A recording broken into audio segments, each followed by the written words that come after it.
पतिं सुरगुरुं वन्दे जगत्कारणं वन्दे पन्नगभूषणं मृगधरं वन्दे पशूनां पतिं वन्दे सूर्यशशाङ्कवलिनयनं वन्दे मुकुन्दप्रियं वन्दे भक्तजनाश्रयं च वरदं वन्दे शिवं शङ्करम् ॐ मृत्युञ्जयाय रुद्राय नीलकण्ठाय शम्भवे अमृतेशाय शर्वाय महादेवाय ते नमः।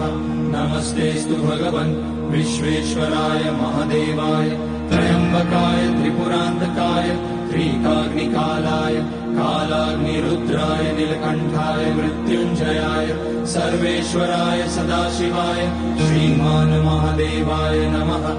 ॐ नमः शम्भवाय च मयोभवाय च नमः शङ्कराय च मयस्कराय च नमः शिवाय च शिवतराय च ॐ